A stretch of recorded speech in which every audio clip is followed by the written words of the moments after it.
नमस्कार, पॉलिटिकल पंचायत में आपका स्वागत है और आपके साथ मैं हूं नवीन कुमार। वक्त है राजस्थान से जुड़ी तमाम पॉलिटिकल खबरों का, जहां हम आपको डिटेल में बताएंगे पिछले 24 घंटों में राजस्थान की सियासत में क्या कुछ हुआ।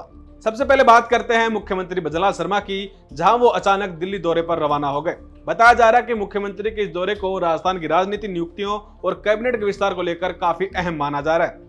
सूत्रों की माने तो जिलों से लेकर बोर्ड और निगमों तक में जो राजनीतिक नियुक्तियां होनी है उन पर चर्चा हो सकती है। इसके अलावा राजस्थान के पूर्व प्रदेशाध्यक्ष डॉक्टर अरुण चतुर्वेदी को राजस्थान के वित्त आयोग का अध्यक्ष बनाया गया है, जिसके बाद भाजपा के कई नेताओं ने उनको बधाई दी। आपको बता दें कि राजस्थान में कई पद खाली हैं जिनको राजनीतिक नियुक्ति कर भरा जा रहा है। अब बात करते हैं बाड़मेर जैसलमेर सांसद उमेदराम बेनीवाल की, जहां उन्होंने जैसलमेर जिला कलेक्टर प्रताप सिंह नाथावत पर भ्रष्टाचार के काफी गंभीर आरोप लगाए हैं। बेनीवाल ने क्या आरोप लगाए, उससे पहले आपको बता दें कि कलेक्टर साहब काफी लंबे समय से विवादों में घिरे हुए हैं। इससे पूर्व में रहे पोखरण के एसडीएम परमजोत सिंह गिल ने कलेक्टर प्रताप सिंह पर सोलर कंपनियों से फेवर लेने के आरोप लगाए थे। फिर उसके बाद हाल फिलहाल में पोखरण जिले के तहसीलदार विश्व प्रकाश सारण ने भी कलेक्टर प्रताप सिंह नाथावत पर भ्रष्टाचार को संरक्षण देने के आरोप लगाए हैं। दरअसल तहसीलदार विश्व प्रकाश को पद से सस्पेंड कर दिया गया था, जिसके बाद उन्होंने सोशल मीडिया का सहारा लिया और एक पोस्ट लिखी, जिसमें उन्होंने अपने आप को कार्रवाई का शिकार बताया। पोस्ट में लिखते हुए उन्होंने बताया कि मैंने खुद ही चलकर इस पूरे प्रकरण को ढूंढा था और 2 महीने पहले ही मुकदमा दर्ज करवाया था। मतलब कि चोरी पकड़ना ही मेरी गलती हो गई।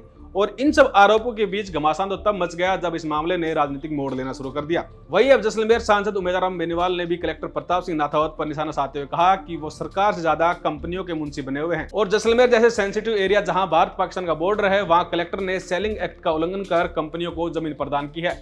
इसके अलावा बेनीवाल ने क्या कुछ कहा, सुनिए।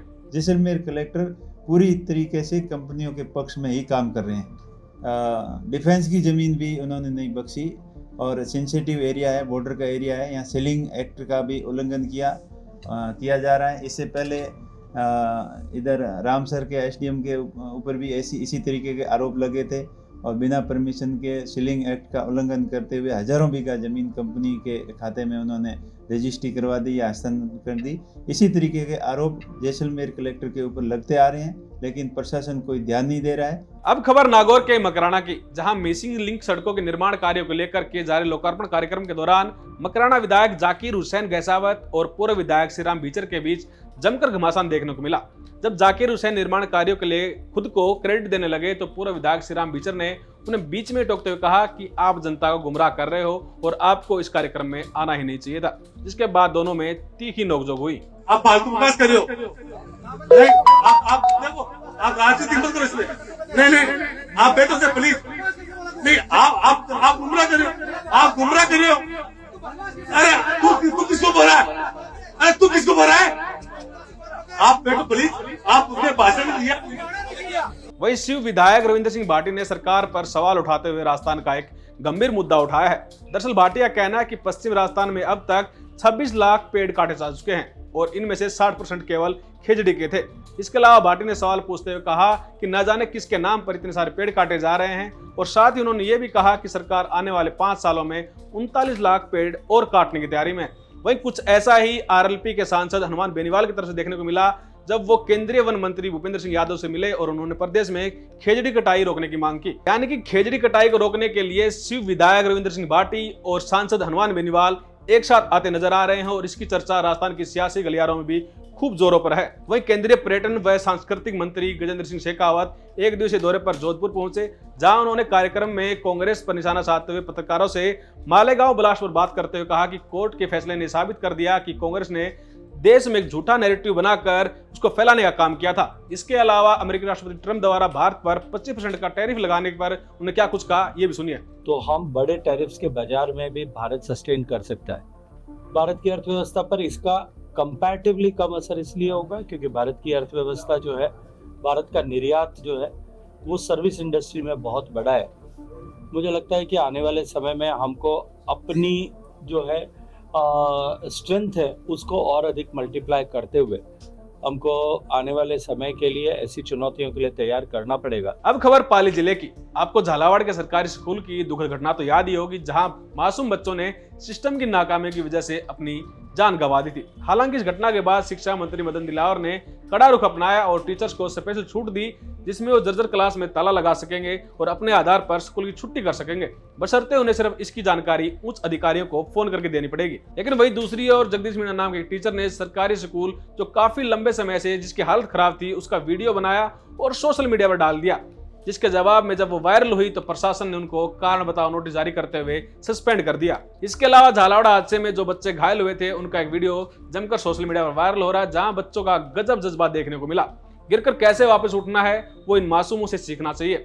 बच्चों के साहस को पॉलिटिकल पंचायत की पूरी टीम सलाम करती है। वही राजस्थान में भारी बारिश के बाद बाढ़ जैसे हालात पैदा हो गए हैं, जिसको देखते हुए मौसम विभाग ने रेड अलर्ट भी जारी किया है और बताया गया है कि अगले 24 घंटों में तेज बारिश की संभावना है, जिसमें जयपुर, कोटा, उदयपुर, भरतपुर, सवाई माधोपुर, टोंक और अजमेर सहित कई इलाके फिलहाल जलभराव की गंभीर स्थिति से जूझ रहे हैं। वहीं पीएम मोदी ने वाराणसी से पीएम किसान सम्मान निधि की 20वीं किस्त जारी कर दी है, जिससे राजस्थान के 76 लाख से अधिक किसानों के खातों में 1600 करोड़ की राशि जारी की गई है।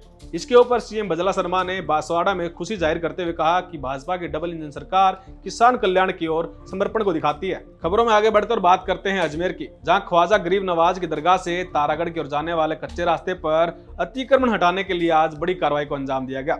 यहाँ पर करीब 5 किलोमीटर ऐसा एरिया है जहां पर पिछले काफी लंबे समय से अतिक्रमण किया गया था, जिसको हटाने के लिए आज 1000 पुलिसकर्मी साथ ही साथ सिविल डिफेंस यानी कि एसडीआरएफ टीम की सहायता ली गई।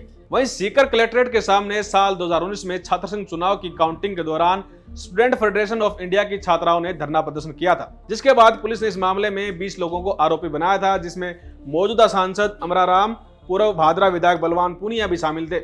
रोड जाम कर धरना प्रदर्शन करने वाले 20 आरोपियों को एडीजे कोर्ट ने फैसला सुनाते हुए बरी कर दिया है। इस पर सांसद अमराराम ने इसे लोकतंत्र की जीत भी बताया। अब बात करते हैं नागौर जिले की, जहां एबीवीपी के छात्रों ने छात्र संघ चुनाव बहाल करवाने की मांग को लेकर श्री बलदेव राम मिर्दा राजकीय महाविद्यालय के बाहर जमकर प्रदर्शन किया। इस दौरान छात्रों ने पूर्व मुख्यमंत्री अशोक गहलोत का पुतला जलाकर विरोध प्रदर्शन किया। जो आप ये वीडियो देख रहे हैं वो बीकानेर संभाग के सबसे बड़े अस्पताल पीबीएम का है, जहां एक मृत शख्स को स्ट्रेचर तक नसीब नहीं हुआ।